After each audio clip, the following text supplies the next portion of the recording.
Okay, so we've worked previously on some positions with Jaz's arms by her side, just to kind of develop a little bit of foundational awareness of where the shoulder blade is and how to kind of recruit the muscles which move that shoulder blade.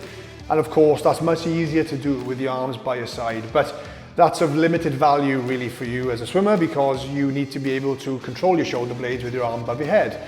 So we're going to now progress Jaz on to what we would consider perhaps to be the next level of difficulty. So we're going to get Jaz into what we would consider to be a W position. So the shoulders and elbows are at right angles. The task in essence is very similar to the first one. So whereas in the first video, Jaz, you were reaching down for your socks or shoes with your fingertips, this time you're going to be thinking about that movement starting from your shoulder blades directly. So what I want you thinking about on both sides is your shoulders going down into your pockets or down towards your feet. Perfect. Now, in this position, a very, very subtle correction now, Jaz, is just to draw your shoulders to, that's enough. It'll feel very easy to overdo that correction when you're in this position. So it's a very, very subtle correction, just moving the shoulder blades together. And now we're going to hold this position, Jaz. We're not going to move. We're going to try and bring your feet together, try and keep an element of tension, your bum and tummy together, try and keep the position of the shoulders set. It's just important that we get used to controlling the shoulder blade position with the arms in varying degrees of flexion. And you can relax there, Jaz. Well done. Now, we're going to stick with our static hold type of stimulus for now, without adding movement in just yet, because it's much easier to control the pieces when there is no movement involved. So for Jaz now, we're going to get you to set those shoulders, Jaz. Excellent job, that's perfect. Now the elbows, we're going to remain in contact with the ground. Without moving the shoulders, I just want you to lift the forearms and hands together off the floor for me. Really excellent. Now hold that position for me. There'll be a tendency to want to cock the wrist to make you feel like you're going further, but just keep the wrist in line with the forearm. And you're going to really drive the height of those hands now as high as possible and hold for me.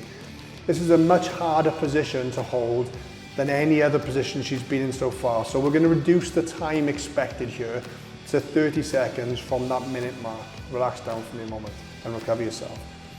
Now, once Jaz starts to develop a real competence in all of the positions we've done so far, she's now going to be ready for us to introduce some movements into this position. So we're going to do that for the first time.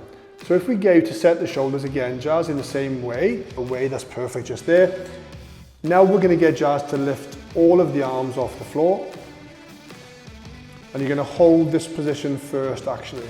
We'll just get her to hold there. Controlling that big dynamic lift off is the first element of a real movement that we've introduced. But the actual premise of this is still static, of course, for the moment. She's doing a lovely job of that position. Back down you go. Doing a really good job. So Jaz has done these drills many times, so understands what's coming up. So we're going to go for what we would call a hand tap version next. So we set the shoulders in the same way as we always do, then the hands lift off second. Once your position is correct and you're ready to go, Jaz, start doing the hand taps for me. Now as Jaz drops the hand down, I'd like the height of the elbow to stay the same. So the movement is coming from the shoulder and is not coming from the whole shoulder girdle itself. Relax down a second, Jaz, I'll explain what I mean further. I'm going to hold Jaz's arm. If the elbow comes up here, there'll be a tendency for the whole shoulder girdle to drop down as well, like this. We see this quite a lot with our athletes when they're doing this drill. And there's nothing fundamentally wrong with that, because there's a place for all these exercises.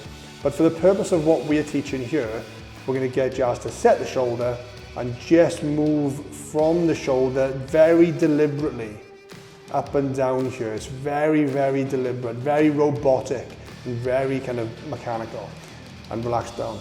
The reason why we're being so pedantic is we're trying to use some of these muscles, the smaller stabilizing muscles, which as a swimmer are often neglected and missed through your own strokes variance.